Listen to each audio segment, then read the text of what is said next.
ونتوكل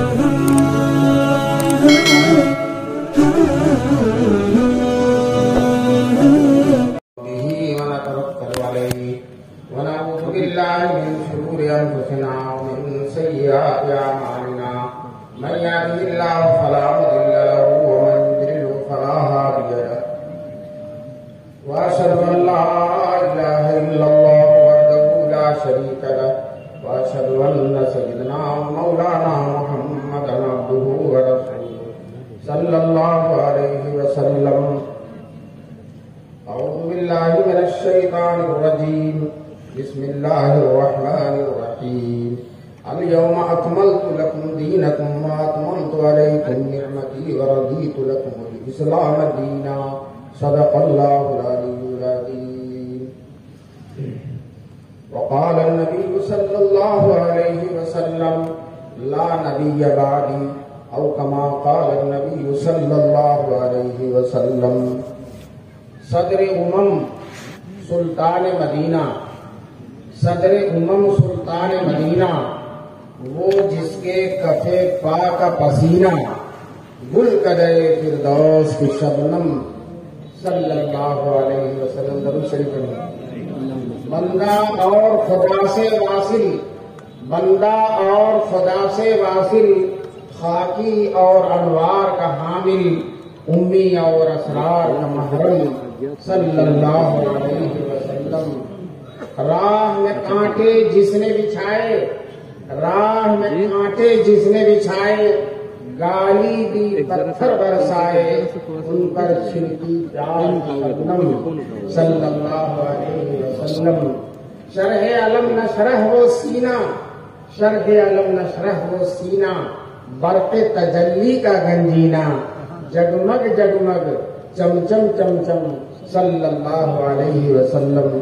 حضرت صدر جلسہ اور معزز اور محترم علماء کرام، محترم بزرگوں اور دوستوں، دینی بھائیوں، نوجوانان ملت، نیک ماؤں اور بہنوں، اللہ کا کرم ہے، احسان ہے کہ یہ عظیم الشان اجلاس بڑے شان کے ساتھ، بڑی آن و بان کے ساتھ عشاء بعد سے چل رہا ہے، اور یہ اجلاس اب اپنے آخری مرحلے میں. ماشاءاللہ لاک ڈاؤن کے بعد اتنا بڑا جلسہ دیکھنے کو ملا ہے، 2-2.5 سال کے بعد. اور پہلے ہم سوچ رہے تھے، مسجدوں میں جانے کو ترس رہے تھے کہ اللہ کب مسجدوں میں پہنچیں گے. اب مسجدیں بھی کھل گئی الحمدللہ، اور شاندار پہلے جیسے جلسے بھی ہونے لگے. بولے بھائی کہ نہیں؟ تو یہ آپ اس سے اندازہ لگائیے کہ انشاءاللہ اسی طرح سے ہمارا دین بھی شاندار طریقے سے قیامت تک موجود ہے. اس دین کو کوئی آنچ آنے والی نہیں ہے. لاکھ عادیانی اور قادیانی آئے اور لاکھ بلائیں آئے، لاکھ مصیبت آئے، لاکھ بھوت اور شیطان آئے، لیکن اس دین کا کچھ ہونے والا نہیں ہے. کوئی بات بیکار نہیں کر سکتا.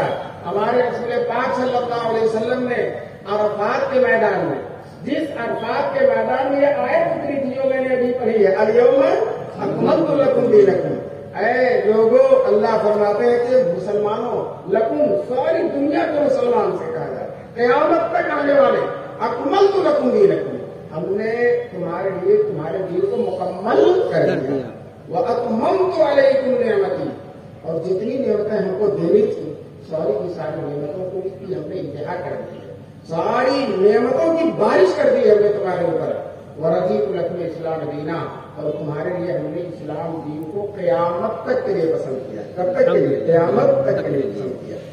اس آیت کے جملے لفظ کو پڑھ رہے ہیں کہ رسول پاک صلی اللہ علیہ وسلم کا جب دین مکمل ہو گیا ہے، ساری نعمتیں پوری ہو گئی ہیں، اور اللہ تعالیٰ نے اسلام کو آخر تک دین اسلام کا جو اپنے دین کے لیے چن لیا ہے، اور بیچ میں کوئی خلل ہونے والا نہیں ہے، کوئی نئی چیز بیچ میں آنے والی نہیں ہے. ہمارے رسول پاک صلی اللہ علیہ وسلم آخری نبی ہیں. اب حضور صلی اللہ علیہ وسلم کی قیامت تک جتنے لوگ آئیں گے سب کے سب امتی ہیں جناب رسول پاک صلی اللہ علیہ وسلم جتنے اہل ایمان ہیں. اب حضور صلی اللہ علیہ وسلم کو یہ اس آیت کے بعد جہاں یہ آیت اترتی ہے اسی میدان میں رسول پاک صلی اللہ علیہ وسلم دعا کرتے ہیں بار الہ میری امت قیامت تک باقی رہے اور میری امت کو کوئی ظالم اور جابر اور سرکش اور خونخوار اور بد کردار میری امت کو ختم نہ کر سکے. رسول پاک صلی اللہ علیہ وسلم نے دعا فرمائی ہے. عرفات میں تو ہماری اور آپ کی دعا قبول ہوتی ہے, تو رسول پاک صلی اللہ علیہ وسلم کی دعا کیوں نہیں قبول ہوگی؟ چنانچہ حضور صلی اللہ علیہ وسلم کی دعا قبول ہے اور اللہ تعالیٰ نے رسول پاک صلی اللہ علیہ وسلم کو بتلا دیا میرے محبوب آپ کی دعا قبول ہے. اور عرفات میں بتا دیا, حضور نے ایک دعا اور مانگی تھی, اے اللہ میری امت میں آپس میں اختلاف نہ ہو, لیکن یہ دعا قبول نہیں ہوگی. یہ دعا بھی اگر قبول ہو گئی ہوتی تو دیوبندیت بریلیت کا سب جھگڑا وگڑا سب ختم ہو جاتا, سب ایک ہی رہتے. لیکن یہ دعا قبول نہیں, اللہ کی حکمت اور مصلحت ہے اور یہ دعا قبول ہو گئی ہے کہ حضور صلی اللہ علیہ وسلم کی امت قیامت تک باقی رہے گی. تو دوستو اس مقبول دعا کی بنیاد پر اور اللہ تعالیٰ کے بشارت سنا دینے کے بعد ہم یقین کے ساتھ کہتے ہیں اس کائنات میں اس ملک میں کوئی رہے یا نہ رہے, ہم تو انشاءاللہ قیامت تک رہنے والے ہیں. ہم تو قیامت تک رہنے والے ہیں. کوئی ہمارے سیل رواں کو روک نہیں سکتا. کہتے ہیں مغرب کی وادیوں میں گونجی ادا ہماری, تھمتا نہ تھا کسی سے سیل رواں ہمارا. تو پہلے بھی نہیں تھمتا تھا, آج بھی نہیں تھم رہا ہے اور آئندہ بھی انشاءاللہ تھمنے والا نہیں ہے. دوستو آج جو مخالفت ہو رہی ہے, حالات خراب ہیں, کتنے زیادہ خراب ہیں آپ کو اندازہ ہے, دیکھ رہے ہیں. لیکن کتنے بھی حالات خراب ہوں ہمارا دین خراب نہیں, ہمارا دین خراب ہونے والا نہیں ہے. حالات کتنے بھی ابتر ہوں, لاک ڈاؤن میں جہاز بند ہو گئے, ٹرینیں بند ہو گئی, سارا ملک بند ہو گیا, چلنا پھرنا بند ہو گیا, آفیسیں بند ہو گئی, سب کچھ بند ہوا, لیکن دوستو قرآن کریم کے پڑھنے کا سلسلہ بند نہیں ہوا. چنانچہ اس لاک ڈاؤن میں کم سے کم پورے ملک میں میرے محتاط اندازے کے اعتبار سے 10,000 بچے حافظ ہو گئے. کتنے ہو گئے؟ 10,000 بچے حافظ ہو گئے. لاک ڈاؤن لگا اور مدرسے بند ہوئے, مسجدیں بند ہوئی, لوگوں نے اپنے گھروں میں اپنے بچوں کو سنانا پڑھانا شروع کر دیا اور لاک ڈاؤن لگا اور ختم ہوا. اس 2 سال کے عرصے میں کم سے کم 10,000 حافظ ہو گئے. اس لیے کہ اب جلسوں میں بہت بڑی بڑی پگڑیاں بن رہی, بہت زیادہ لڑکوں کی بن رہی ہیں. یہ اس بات کی دلیل ہے کہ لاک ڈاؤن میں بھی یہ سلسلہ جاری رہا. تو جس طرح سے یہ سلسلہ ان حالات میں جاری رہا, انشاءاللہ یہ سلسلہ قیامت تک جاری رہے. اور اسلام کو کوئی آنچ آنے والی ہے. قادیانی اتنی محنت کرتے ہیں, اتنی محنت کرتے ہیں, اتنی محنت کرتے ہیں, گاؤں گاؤں جاتے ہیں اور جو ہے دھوکہ دیتے ہیں, مکار بنتے ہیں اور جو ہے طرح طرح کی مذبوحی اور کبھی حرکتیں کرتے ہیں. ہم کہتے ہیں تم ناک رگڑ کے مر جاؤ, تمہارا بابا مر گیا, تمہارا بابا ناک رگڑ کر مر گیا, لیکن اسلام کی شان و شوکت کا کوئی فرق آنے والا نہیں ہے. تم بلا وجہ اتنی محنت کر کے, تم محنت کر کے بہت محنت شاقہ کے بعد, بہت زیادہ پیسہ خرچ کرنے کے بعد, مکاری کرنے کے بعد, ہومیوپیتھی کا ڈاکٹر بننے کے بعد, جانتے ہیں ہومیوپیتھی کا ڈاکٹر بن گئے. سب سے زیادہ آسان ہومیوپیتھی کا ڈاکٹر بننا ہے. تو یہ ہومیوپیتھی کا ڈاکٹر بن کر گاؤں گاؤں جاتے ہیں اور مفت دوا دیتے ہیں اور ان کو جو ہے قادیانیت پھونکتے ہیں. ان کے پاس ایک نبی اور آ گیا, ایک نبی اور آ گیا. دوستو یہ ساری حرکتیں کرتے ہو اور انشاءاللہ علماء کے علماء اور مجلس تحفظ ختم نبوت کے لوگ بیدار ہوں گے اور تم 10 سال میں جو کرو گے حرکتیں, انشاءاللہ 10 منٹ میں اس کو ختم کر کے رکھ دیں گے. یہ حضور صلی اللہ علیہ وسلم کے امت کے علماء ہیں, یہ حضور کے جانشین ہیں, یہ ختم نبوت کی برکت کے علماء, یہ امت کے علماء ختم نبوت کے برکت ہیں. دوسری امت میں جب نبی چلا جاتا تھا تو عالم کچھ نہیں کرتا تھا, لیکن الحمدللہ حضور صلی اللہ علیہ وسلم کی برکت ہے. شاعر نے خوب کہا ہے, سلام اس پر کہ جس کے نام لیوا ہر زمانے میں, سلام اس پر کہ جس کے نام لیوا ہر زمانے میں, بڑھا دیتے ہیں ٹکڑا سرفروشی کا فسانے میں. دوستو نبی پاک صلی اللہ علیہ وسلم کے امت کے علماء یہ کسی اور امت کے علماء نہیں ہیں, یہ بیدار ہیں, یہ نبی کے جانشین ہیں، یہ وارثین انبیاء ہیں۔ جو کارنامہ صدیق اکبر نے ادا کیا تھا انشاءاللہ وہی کارنامہ امت قیامت تک ادا کریں گے۔ آپ کو معلوم ہے حضور صلی اللہ علیہ وسلم کے جانے کے بعد، دنیا سے وصال پر پردہ فرمانے کے بعد، شیطان نے یہ سوچا کہ اب ان کے دین کو ختم کر دو، ان کے دین کو ختم کر دو۔ چنانچہ حضور کے پردہ پوش ہوتے ہی 4 لوگوں کو شیطان نے تیار کیا کہ تم لوگ نبوت کا دعویٰ کرو، اس لیے کہ اسلام کی جڑ کو ختم کرنا ہے تو کس کی دعوت کرنا، نبوت کرنا۔ چنانچہ مسیلمہ کذاب نے، اسود عنسی نے، طلحہ نے، شجاع نام کی ایک عورت نے بھی نبوت کا دعویٰ کر دیا۔ لوگوں نے کہا تو کہاں سے؟ کہنے لگے مرد اتنے نبی ہو رہے ہیں، ہوتے بالکل نہ ہو۔ کسی نے اس سے کہا کہ حضور نے فرمایا لا نبی ابراہیم، میرے باپ کوئی نبی نہیں ہوگا تو کہاں سے آ گئی؟ تو کہتی حضور نے نبی کا انکار کیا، نبیہ کا انکار میں تو نبیہ ہوں۔ لیکن دوستو جانتے ہیں صدیق اکبر نے 4 کا کلا کما کر دیا، 4 کا۔ ان میں سے 2 کو توبہ کرنا پڑا اور 2 کیفر کردار تک پہنچائیں گے۔ شجاع توبہ کیا اس نے، شجاع نے، طلحہ نے توبہ کیا، اور اسود عنسی اور مسیلمہ کذاب کو کیفر کردار تک پہنچایا گیا۔ مسیلمہ کذاب اس میں سب سے زیادہ کئی ہزار کا لشکر لے کر، ایک باغ ہے، اس باغ کو کا نام رکھا تھا اس نے حدیقہ رحمت، کیا نام رکھا؟ یہ گمراہ فرقے، یہ اسلام دشمن فرقے، یہ منحوس فرقے جو جتنے منحوس رہتے ہیں اپنے رہنے کی جگہ کا نام اتنا ہی اچھا رکھتے ہیں، ربوا، کیا نام رکھتا ربوا۔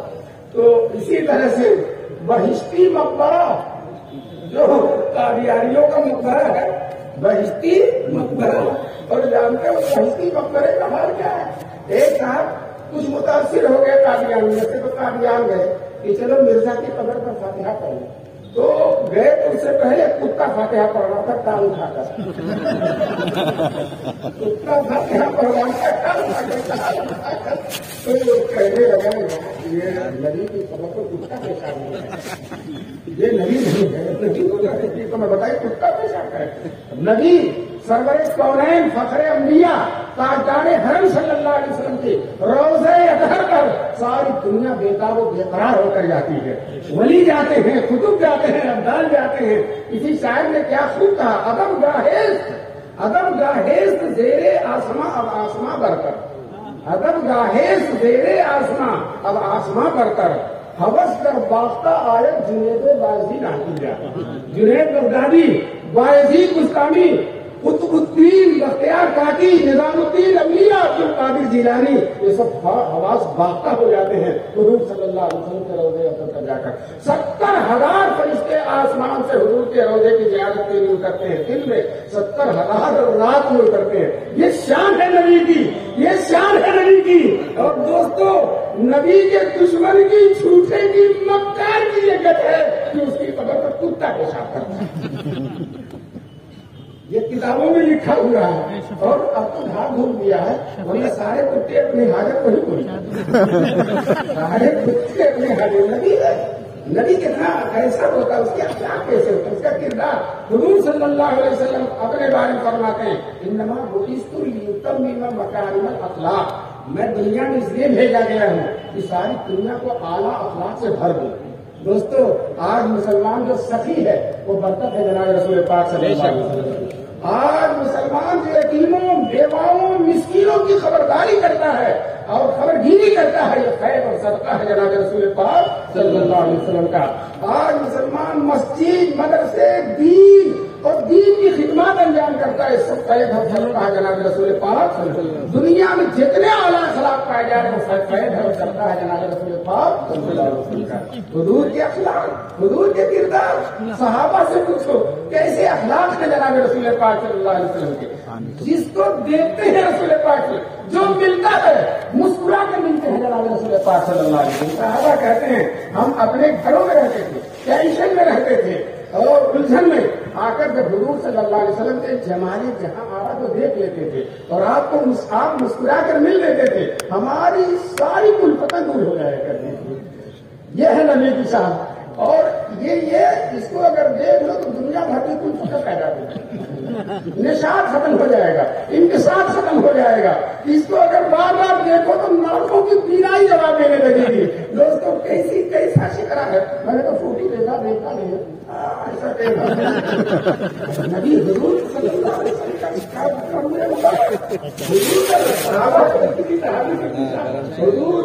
حضور یہ چہرے کی چمک تلوار کی طرح تھی تو صحابی کہتے نہیں، چاند اور سورج کی طرح تھی. کس کی طرح؟ چاند اور سورج. اور حضور جب مسکراتے تھے تو اور چیز کا عکس چمکدار چیزوں کو پڑتا ہے، دیواروں کو پڑتا ہے. لیکن جب حضور مسکراتے تھے، دانت کھلتے تھے تو دیواروں کا عکس حضور کے دانت ہوتا ہے. تیرے گنگا ہے در ادنی، میرے پیارے رسول مدنی. اور آنکھ کیا ہے؟ کیا سیاہی اور سرخی لالا وار آنکھوں میں ہے. جشن بدور آج آئے ساقی بہار آنکھوں میں. ساری دنیا کی بہاریں جمع ہے رسول پاک صلی اللہ علیہ وسلم کی مبارک آنکھوں میں. اور یہ آنکھ دجال بھی شرمائے.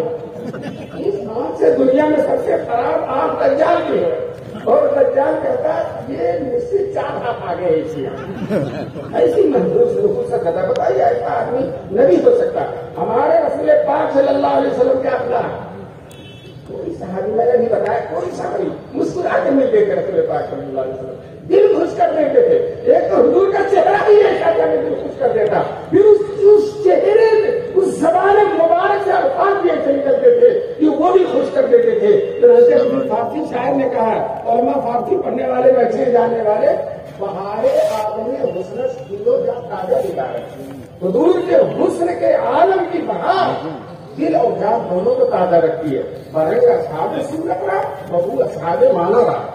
رنگ سے تو ظاہری دینوں کو خوش کرتی ہے اور مانا سے باقی دینوں کو خوش کرتی ہے. تو حضور ظاہری طور پر بھی خوش کر دیتے ہیں، باطنی طور پر. ایک دفعہ مسجد جا رہے تھے، راستے میں حضور کی پھوپھی ملی. حضور نے سوچا یہ رانجا ملا ہوا غنیمت ہے، اس سے دعا کرا لو. تو پھوپھی نے حضرت سمیہ نے کہا بھتیجے جی میرے لیے دعا کرو کہ اللہ تبارک تعالیٰ مجھے جنت نصیب فرمائے. تو حضور نے کہا پھوپھی بوڑھی عورتیں جنت میں نہیں جائیں، بوڑھی عورتیں جنت میں نہیں جائیں. حضور یہ کہہ کر مسجد چلے گئے. جب مسجد سے لوٹ کر آتے ہیں تو ام المومنین حضرت عائشہ صدیقہ کہتے ہیں کہ پھوپھی کو کیا کہہ دیا، اور گھنٹے سے وہاں کھڑی ہو رہی ہے. حضور تشریف لائے، پھوپھی سے پوچھا پھوپھی کیوں رو رہی ہے؟ تو پھوپھی نے کہا کہ جنت میں نہیں جانا ہے تو روؤں گے نہیں تو کیا ہنسوں گی؟ تم نے کہہ دیا بوڑھی. حضور نے کہا پھوپھی 72 سال کی بوڑھی ہو کر جنت میں نہیں جاؤ گی، 33 سال کی نوجوان ہو کر جنت میں جاؤ گی. تو دیکھیے دل خوش ہو گیا کہ نہیں؟ دل خوش کرتے تھے. چنانچہ ایک صاحب آئے کہنے لگے اللہ کے رسول مجھے سواری کے لیے اونٹ کی ضرورت ہے، میرے پاس سواری کے لیے کچھ ہے نہیں، میں پیدل چلتا ہوں. میں آپ کو بتا دوں حضور صلی اللہ علیہ وسلم ہر ایک کی حالت کو پوری فرماتے تھے. کبھی کسی سوال کرنے والے کا انکار نہیں کرتے تھے، کبھی کسی سے چندہ نہیں کرتے تھے. اور یہ مرزا نے ساری دنیا سے چندہ کیا اپنے نبوت کو چلانے کے لیے. چندے ہی کے لیے نبوت کا دعویٰ اس نے کیا تھا.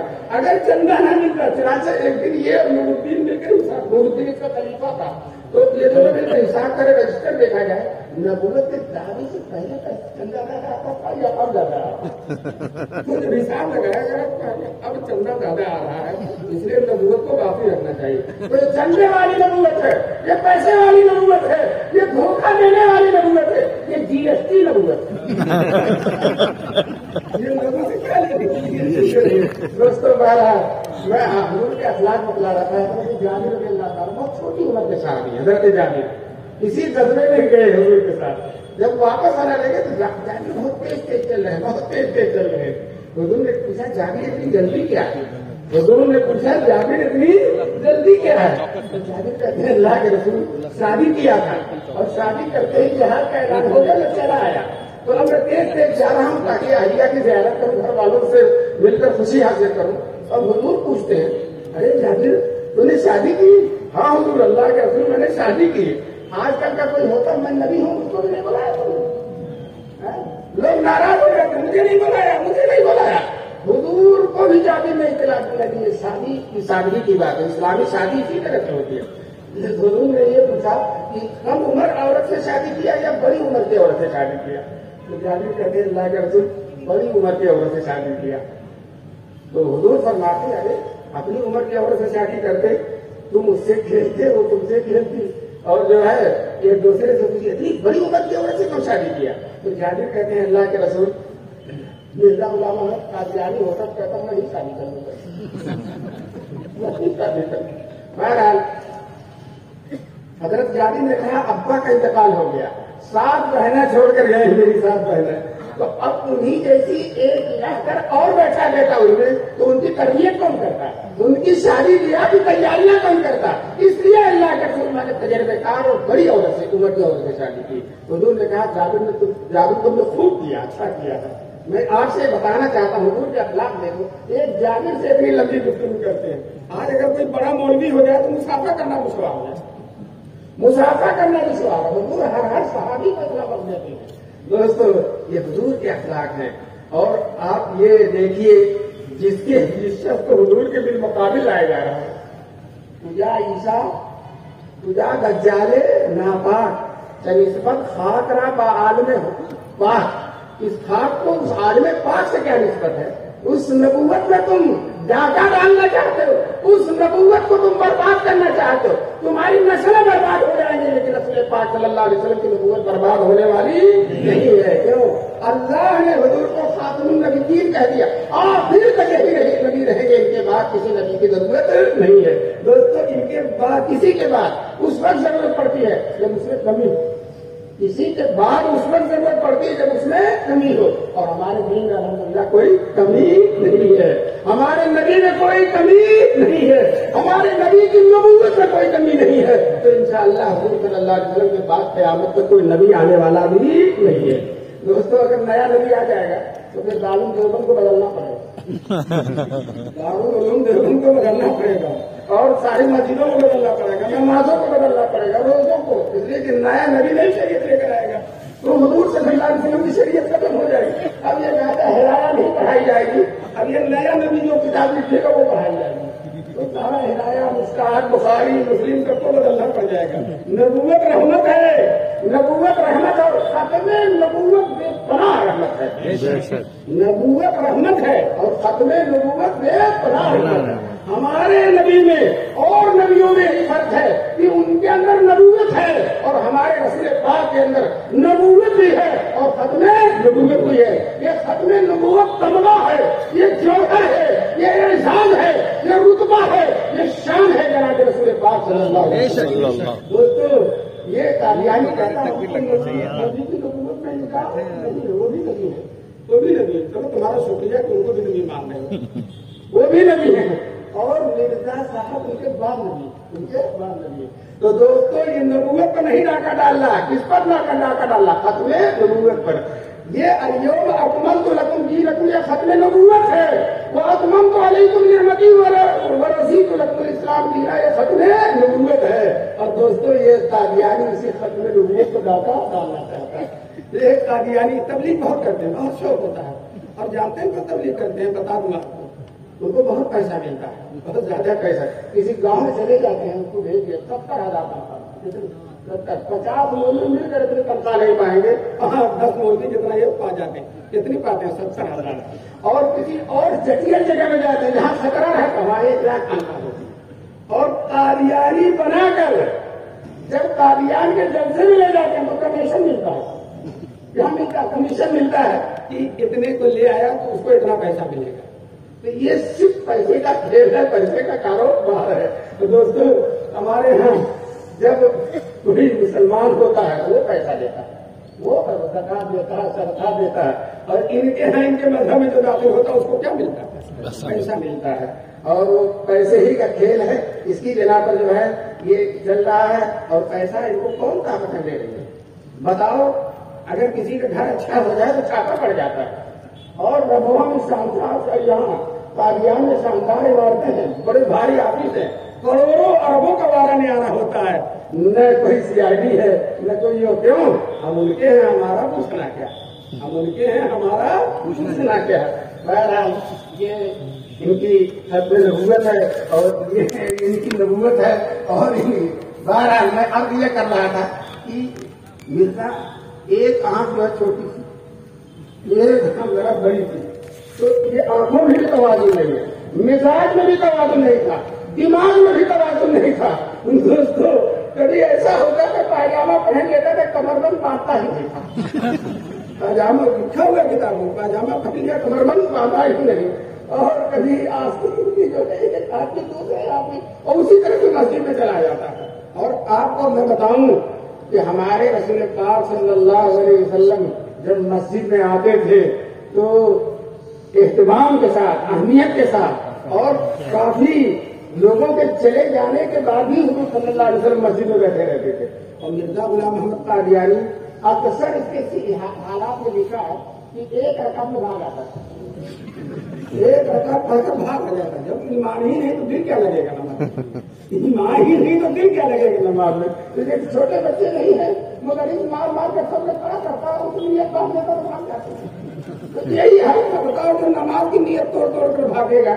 نبی تو نماز قائم کرنے والا، صلاۃ الذکری، حضور صلی اللہ علیہ وسلم فرماتے جعلت قرۃ عینی فی الصلاۃ، میری آنکھ کی ٹھنڈک ہے اس کے اندر نماز کے اندر، اس کے حضور کی تو آنکھ کی ٹھنڈک ہے اور اس کے دل کی مصیبت ہے نماز، اس کے دل کی مصیبت ہے نماز۔ چنانچہ وہ جو ہے نماز میں نیت توڑ توڑ کے بھاگ آتا تھا، اور میں یقین کے ساتھ نہیں کہہ سکتا کہ وہ وضو کر کے آتا بھی تھا، وضو کر کے آتا بھی نہیں تھا۔ اور بابا انبیاء گھر سے بودا اندر بسے، کہتا ہے انبیاء گھر سے بودا اندر بسے، من ضعیفان کم کرم کا کسے، انبیاء جتنے ہوئے بہت ہوئے ہیں لیکن عرفان الہی میں میں کسی سے کم نہیں، اسی بنا پر نماز کے لیے توڑ توڑ کے بھاگتا ہوں۔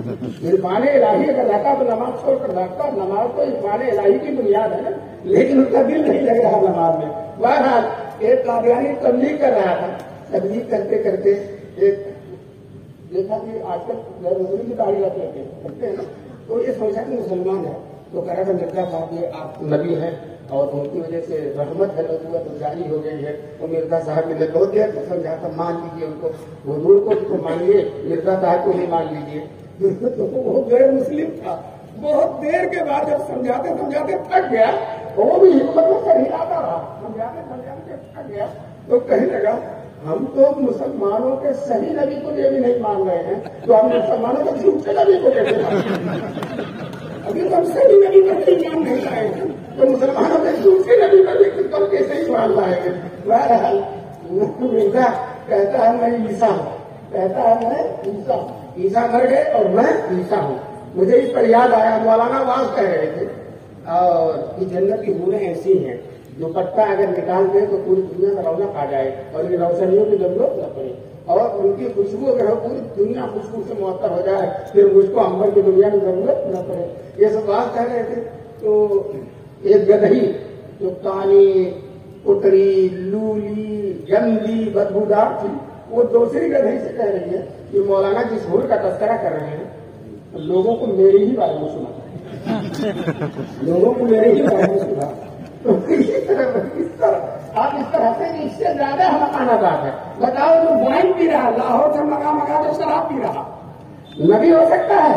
جو حرام کھا رہا ہے، جو چندہ کرتا ہے کہ میں دین کی خدمت کروں گا، اسلام پر پورے ملک سے چندہ لیتا ہے اور دین کو برباد کر رہا ہے، بتاؤ یہ حرام خور، حرام کھانے والا۔ اللہ نے قرآن میں فرمایا یا ایھا الرسول کلوا من الطیبات واعملوا صالحا، کسی رسول کے اندر ایک لقمہ بھی حرام کا نہیں جاتا، اور یہ جو نبی بندہ ہے ایک لقمہ بھی حلال کا انتظار نہیں گیا، ایک لقمہ حلال کا کھایا ہی نہیں کبھی، کمایا ہی نہیں، صرف مکاری کیا، چندہ کیا، دین کی خدمت کرتا ہوں، میں عیسیٰ ہوں، میں ذلی ہوں، میں عروجی ہوں، میں محمد صلی اللہ علیہ وسلم کا پیکر ہوں اور فلاں ہوں اور فلاں ہوں، یہی کر کے دھندا کر کے کھاتا اور کماتا رہا۔ دوستوں یہ ایک دفعہ کچھ لوگوں نے علماء سے کہا، جیسے آج کل علماء دھندا کر رہے ہیں، پہلے بھی علماء کا اور زیادہ قادیان بڑے بڑے جلسے ہوتے تھے، تو قوم ہے جو ناچتی گاتی ہے اور جو ہے ہنسی مذاق کرتی ہے، اس نے کہا مولوی لوگوں آپ لوگوں نے بہت بڑی بڑی کانفرنس کی، بڑے بڑے جلسے کیے، تھوڑا سا ہمیں بھی موقع دیجیے، ہم بھی اپنا قادیانیوں پر دکھائیں۔ ان لوگوں نے کہا کہ چلو تم ہی کر لو، انہوں نے بہت بڑا مجمع کیا اور 1,24,000 لوگوں کو بلایا اور ایک جگہ اللہ تعالیٰ کا بلایا، رسول پاک کو بلایا، بہت سارے جبریل بھی آئے۔ تو اب جو جبریل ہے وہ حاضری لے رہے ہیں، جتنے نبی ہیں بولے 1,00,000 سارے کے سارے نبی کو، اور کنارے ایک آدمی بیٹھا ہوا ہے کالا کلوٹا بدبودار۔ تو جبریل نے کہا کہ تم کون ہو، تم کون ہو؟ تو وہ بھول ہی نہیں رہا۔ تو شیطان نے کہا، شیطان کو بھی بتاتے کہ آپ لوگوں نے آپ نے 1,24,000 نبی بنا، ہم نے کوئی اعتراض نہیں، ہم نے کوئی اعتراض نہیں کیا، اور ہم نے ایک نبی بنا دیا تو اتنا اعتراض ہو رہا، ایک نبی ہم نے بنا دیا تو اتنا اعتراض ہو رہا۔ تو دوستوں میں صرف اس لیے کہہ رہا ہوں، مجھے کسی کی توہین مقصود نہیں ہے، مجھے آپ کے ایمان کی حفاظت مقصود ہے۔ کہیں اس گندے آدمی، اس اخلاق و کردار کے قلیل آدمی کو آپ کچھ سمجھ رہے ہیں۔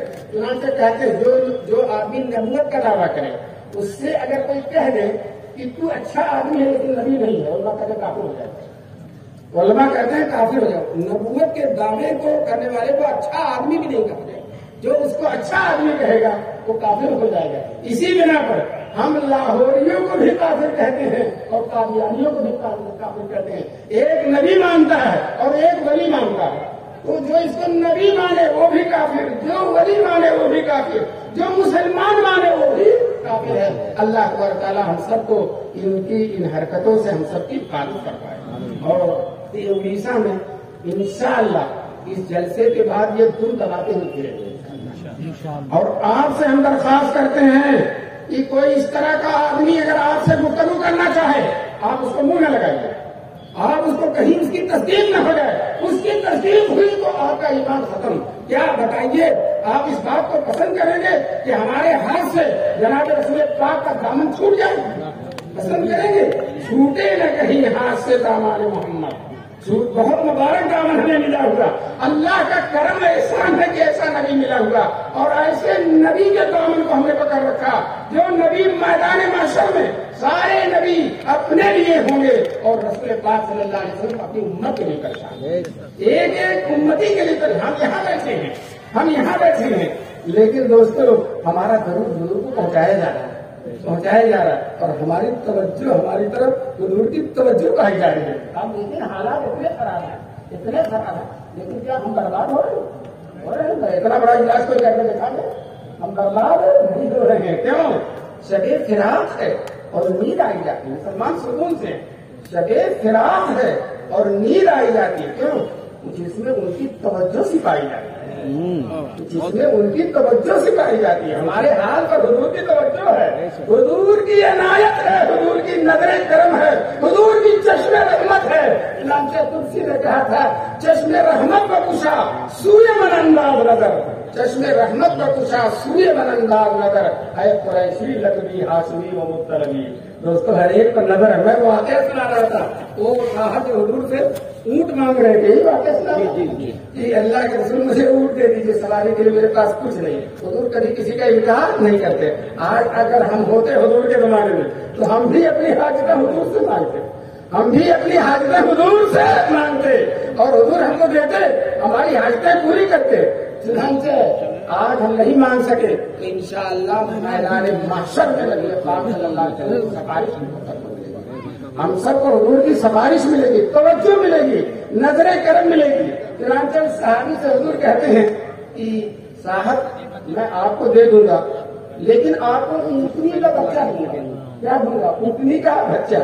تو وہ صاحب کہنے لگے اللہ کے رسول مجھے اونٹنی کی بچی کی کیا ضرورت ہے، مجھے تو سواری کے لیے اونٹ چاہیے۔ تو حضور کہتے ہیں اللہ کے بندے سوچتا اونٹ کتنا بھی بڑا ہو جائے اونٹنی کا بچہ ہی ہوتا ہے، اونٹ کتنا بھی بڑا ہو جائے اونٹنی کا بچہ، ہر ضرورت پوری کر۔ ہم بھی حضور صلی اللہ علیہ وسلم اللہ تعالیٰ نے کرم نہیں فرمایا، لیکن یہ کرم نہیں فرمایا کہ حضور کے دیدار سے مشرف ہوئے، لیکن یہ اتنا بڑا کرم ہے کہ حضور کی امت میں ہے کہ نہیں؟ اتنا بڑا کرم ہے جس کرم کا ہم شکریہ نہیں، اور حضور نے ہماری بھی تعریف کی ہے۔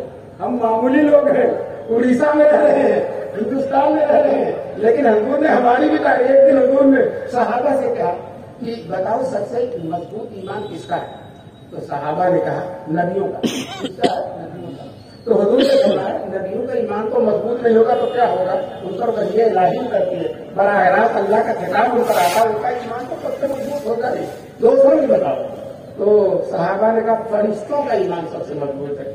تو حضور نے فرمایا فرشتے تو اللہ کے یہاں رہتے ہیں، عالم بالا میں رہتے ہیں، اللہ کے احکام لیتے ہیں، اللہ کے حکموں کو سنتے ہیں اور بارگاہ قدس کے عجائب کو دیکھتے ہیں، ان کا ایمان مضبوط نہیں ہوگا تو کس کا ہوگا؟ اور لوگوں کو بتاؤ۔ تو صحابہ نے تکلف نہیں کیا، کہا اللہ کرتے ہمارا ایمان، ہمارا ایمان۔ تو حضور نے کہا تمہارا ایمان مضبوط کیوں نہیں ہوگا؟ تم رات دن میرے معجزے دیکھتے ہو، رات دن میرا چہرہ دیکھتے ہو، میرے ساتھ جہاد کرتے ہو، میرے ساتھ نماز پڑھتے ہو، میرے ساتھ سفر کرتے ہو، شب و روز تمہارا میری خدمت میں گزرتا ہے، تمہارا ایمان مضبوط نہیں ہوگا تو کس کا ہوگا؟ تو پھر صحابہ نے کہا اللہ کا رسول آپ ہی بتلائیں کس کا ایمان سب سے مضبوط ہے؟ تو حضور صلی اللہ علیہ وسلم فرمایا وہ لوگ جو میرے بعد آئیں گے، وہ لوگ جو میرے بعد آئیں گے اور مجھ کو ٹھیک دیکھا نہیں ہے لیکن پھر بھی مجھ پر ایمان لائیں گے اور اپنے جان و مال کو مجھ پر قربان کر دیں گے۔ آج کے مسلمان حضور کے پر جان و مال قربان کریں گے کہ نہیں کریں گے؟ ابھی کھڑے ہو جائیے، ابھی کبھی کھڑے ہو جائے ہم حضور کے لیے جان قربان کرنے ہیں، کوئی مسلمان پیچھے ہٹنے والا نہیں ہے۔ تو وہی مولانا شاہ عالم نے شعر سنایا تھا جو جان مانگو تو جان دے دے، جو مال مانگو تو مال دے دے، مگر یہ ہم سے نہ ہو سکے گا نبی کا جاؤ۔ ہمارا گھر لے لے کوئی، ہماری جائیداد لے لے، لیکن ہماری نبی کی عزت اگر لے گا تو یا تو وہ رہے گا یا تو ہم نبی کی عزت کا سودا نہیں۔ دوستوں قادیانی ہماری اسی شان کو ختم کرنا چاہیے۔ تو حضور نے ہمارے کو ایمان کو تعریف کی ہے، اگر کوئی آدمی قادیانی ہو جائے تو بتاؤ یہ ایمان رہے گا اس کا؟ نہیں رہے گا۔ حضور کی تعریف کا حقدار رہے گا؟ ہرگز نہیں رہے گا۔ دوستو نبی لیتا نہیں ہے، نبی دیتا ہے، یہ معیار ہے۔ نبی لیتا ہے نہیں ہے بلکہ کیا کرتا ہے؟ دیتا ہے۔ چنانچہ ہمارے حضور کے پاس بظاہر کچھ نہیں لیکن حقیقت میں سب کچھ ہے۔ جگر مراد آبادی بڑے اچھے شاعر گزرے ہیں، وہ ناٹ کا ایک لاجواب شعر کہتے ہیں ظاہر میں غریب الغربا، حضور کی شاعر میں کہتے ہیں ظاہر میں غریب الغربا پھر بھی عالم، ظاہر میں غریب الغربا پھر بھی عالم، شاہوں سے سوا سطوت سلطان مدینہ، بادشاہوں سے بڑھ کر حضور کی شان۔ دوستو اس دامن کو انشاءاللہ چھوڑنا نہیں ہے۔ اللہ تبارک تعالیٰ اس عظیم الشان اجلاس کو جس میں لوگ جمے ہوئے ہیں، مجھ سے لوگ کہہ رہے کہ جلدی تقریر کے لیے آؤ میں بھاگ سکتا ہوں، تو میں تو دیکھ رہا ہوں کہ بھاگنے والے نہیں، اور جب یہ مجمع نہیں بھاگا تو انشاءاللہ قادیانیت بھاگے گی، انشاءاللہ قادیانیت بھاگے گی۔ یہ علماء کسی اور امت کے نہیں ہیں، یہ حضور کی امت کے علماء ہیں، ان کے اندر حضور صلی اللہ علیہ وسلم کی شان ہے، ان کے اندر صدیق اکبر کا ایمان ہے، فاروق اعظم کا جلال ہے، عثمان غنی رضی اللہ تعالیٰ عنہ کی حیا ہے، حضرت علی کی جرأت رنانہ ہے ان کے اندر، انشاءاللہ یہ شان ہے علماء کے اندر۔ اور یہ نہیں، انہوں نے ایک حدیث میں فرمایا مثل امتی کا مثل المطر، میری امت کی مثال کس کی ہے؟ بارش کی، اور بارش کا پہلا قطرہ بہتر ہے یا آخری قطرہ بہتر ہے؟ تو اسی طرح سے امت میں پہلے لوگ بہتر، انشاءاللہ آخری لوگ بھی کیا ہوگی؟ ہر امت میں پہلے لوگ بہتر، آخری لوگ خراب، ہر امت میں پہلے لوگ بہتر، آخری لوگ خراب، اور اس امت میں پہلے بھی بہتر، درمیانی بھی بہتر اور آخر میں بھی بہتر ہوں گے۔ آخر میں چنانچہ حضور فرماتے ہیں وہ امت کیسے ہلاک ہو سکتی ہے؟ اس کے شروع میں میں ہوں، درمیان میں مہدی ہیں اور آخر میں عیسیٰ ہیں۔ عیسیٰ نبی بن کر نہیں آئیں گے بلکہ وہ امتی بن کر آئیں گے۔ دوستوں ان کی امت میں شادی نہ کرنا عبادت تھا اور ہمارے حضور کی امت میں شادی کرنا عبادت ہے۔ تو دوستوں عیسیٰ علیہ السلام آئیں گے تو شادی کریں گے، عیسیٰ علیہ السلام شادی کریں گے، حالانکہ اپنی امت کے اعتبار سے رہتے تو شادی نہ کرتے لیکن اس امت کے مطابق رہیں گے۔ اور عیسیٰ علیہ السلام دین عیسائیت کی تبلیغ نہیں کریں گے، دین محمدی کی تبلیغ کریں گے۔ تو دوستو اگر شروع میں ابو بکر صدیق ہیں تو آخر میں حضرت عیسیٰ ہیں۔ یہ امت کی شان ہے، انشاءاللہ امت کی یہ شان ختم ہونے والی نہیں ہے۔ بڑے بڑے دجال گزرے، بڑے بڑے، حضور نے خود فرمایا ہے کہ 30 بڑے بڑے دجال گزریں گے جو میرے بعد نبوت کا دعویٰ کریں گے، اور جبکہ میرے بعد کوئی نبی نہیں ہے۔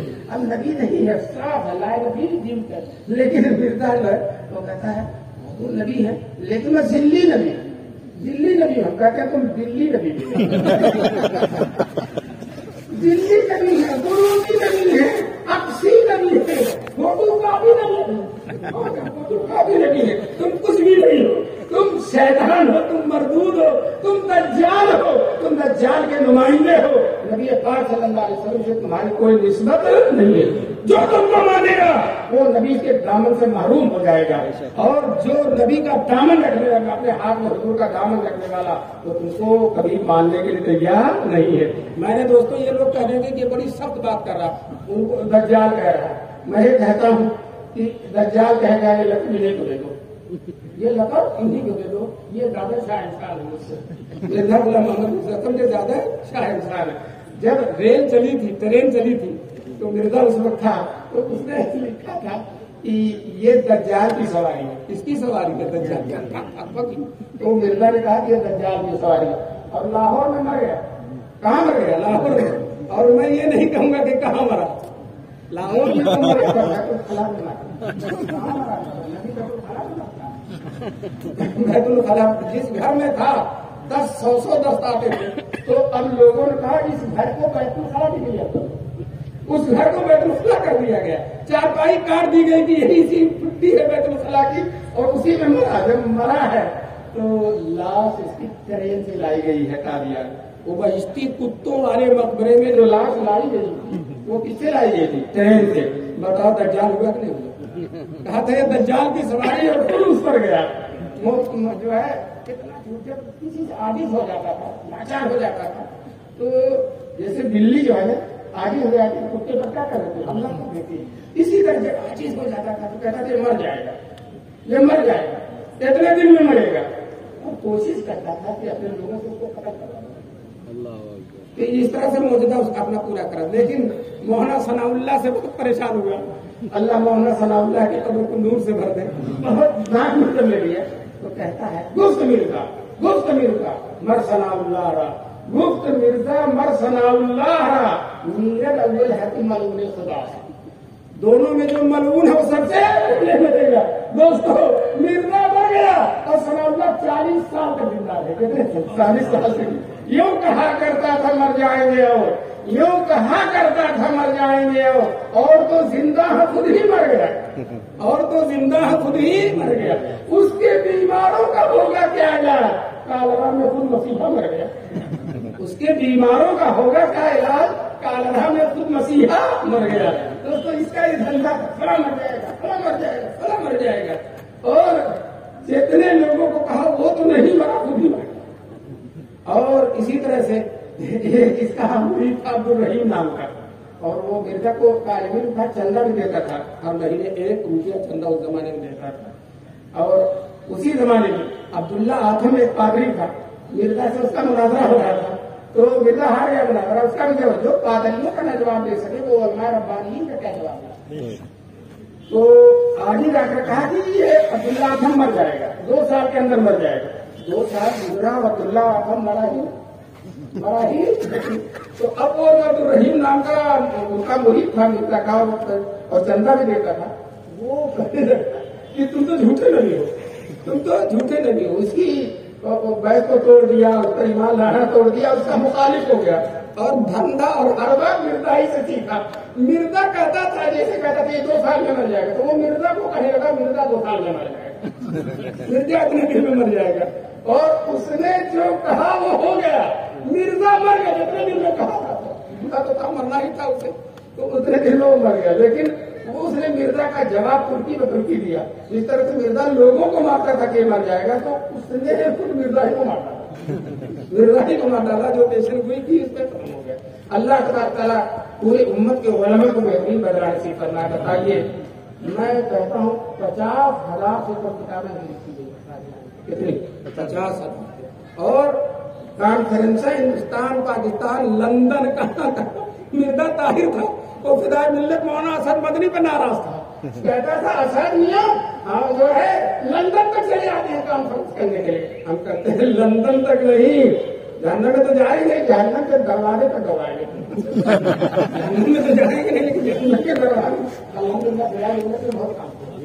لندن میں جا کر جو ہے تو للکارا ہے کلکتہ ہے تو وہاں جا کر وہاں پروگرام کیا اور ماشاء اللہ وہاں بھی پروگرام مولانا اسماعیل صاحب کو بھیجا تھا. اللہ تبارک تعالیٰ مولانا اسماعیل صاحب کی قبر کو نور سے بھر دے.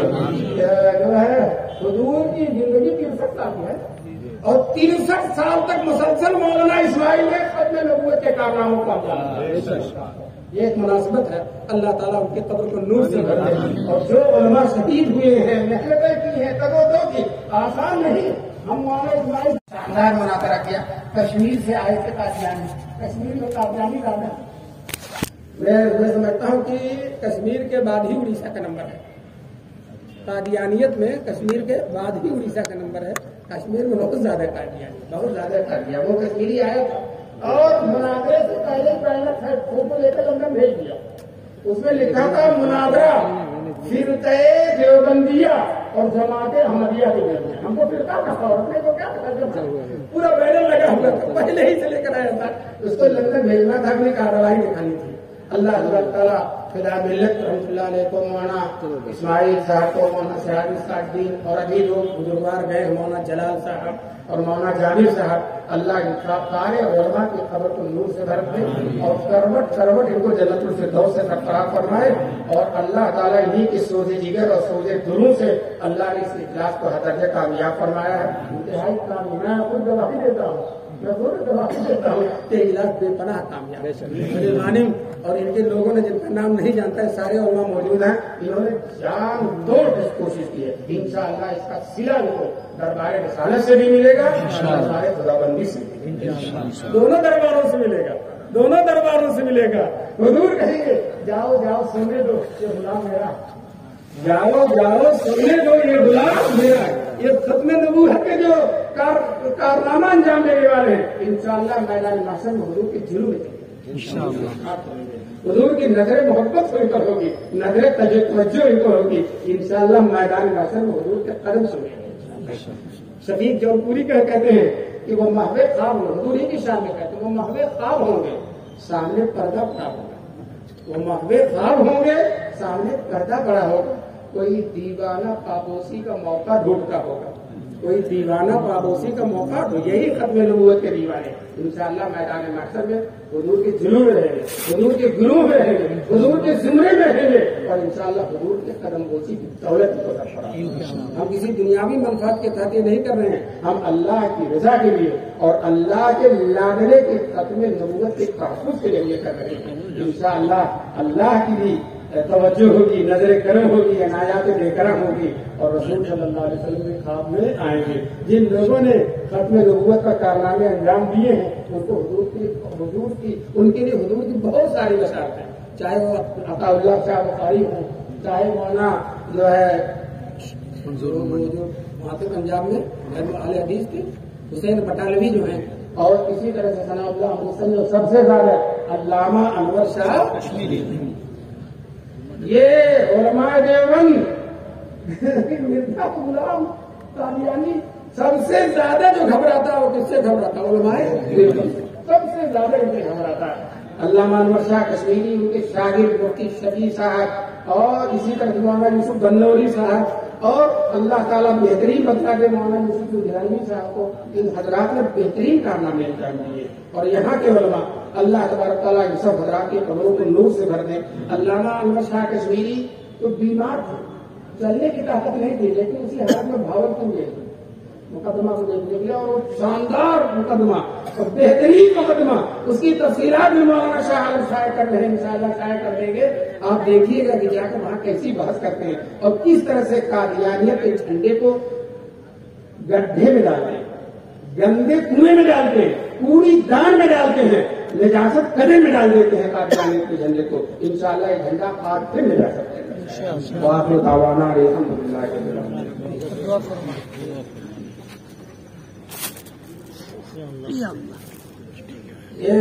یہ سب کہہ رہے ہیں کہ قادیانیوں کی دکانوں سے آٹا چاول خریدنا کیسا ہے. تو میں تو ابھی نہیں سمجھ رہا ہوں کہ قادیانیوں کی اتنی زیادہ دکانیں ہیں کہ ان کی دکانوں کے بغیر ہمارا کام نہ چل سکے. آپ ان کی دکانوں کے بغیر کام چلائیں گے ان کی دکانوں کے بغیر. اور اگر کلیئر قادیانی ہے اور صاف صاف ہے تو مرتد کے حکم ہے. اور علماء کہتے ہیں مرتد سے خرید و فروخت جائز ہے. قادیانی کو بھی شادی بیاہ میں شرکت کرانے کی دعوت دینا، شادی بیاہ میں شرکت کی دعوت دینا اعزاز ہے. کیا ہے؟ اعزاز. اور جو کسی دشمن نبی کا اعزاز کرتا ہے اس کا ایمان خطرے میں ہوتا ہے، اس کا ایمان.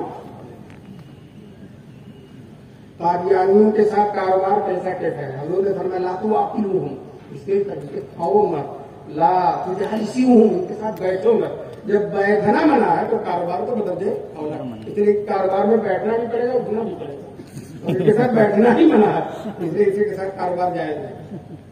قادیانیوں کی دعوت شادی میں شریک ہونا کیسا ہے؟ حضور نے فرمایا لا تو آکلو، نہ ان کا کھاؤ نہ اپنا ان کو کھلاؤ، نہ ان کا کھاؤ نہ اس میں ان کی دعوت میں جانا درست نہیں.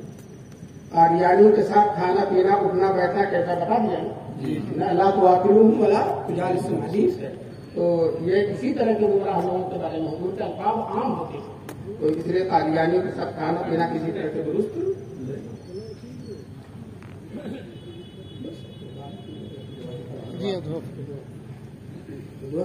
جی کس کی نہیں، ان کے لیے خاص کر کے مولی غانم کے لیے شادی ہوئی نا آج، ان کا تو نام بھی لے دیا. مولانا ابو سفیان بہت اچھا کیا. میرے دوست میں آتے پہلے انہیں کو پوچھتا ہوں، میرے دوست ہیں اور اس وقت شدید اہمیت ہے. آپ حضرات اتنا بڑا مجمع ہے، حضور کے عاشقوں کا مجمع ہے. آپ حضرات دل لگا کے دعا کیجیے کہ اللہ تعالیٰ مولانا کو شفائے عاجل بائے. احیاء خان صاحب کے لیے صحت کی دعا کیجیے. مرحومہ میمونہ پروین کی مغفرت کی دعا کیجیے. مرحوم انعام الحق کی اور اہلیان پینڈا کوڑا کے لیے دعا کیجیے. ان کے لیے تو فرشتے دعا کر رہے ہیں. شرف الدین صاحب کے لیے بھی دعا کرتا ہوں. حاجی عین الحق صاحب جو ہمارے اس علاقے کے بہت حاجی عین الحق صاحب بھی، اور انشاءاللہ اس علاقے کے جتنے علماء ربانیین ہیں جو بھی بیمار ہیں میں سب کے لیے دعا کرتا ہوں. اشفاق صاحب کے لیے. اللہ صلی علی سیدنا مولانا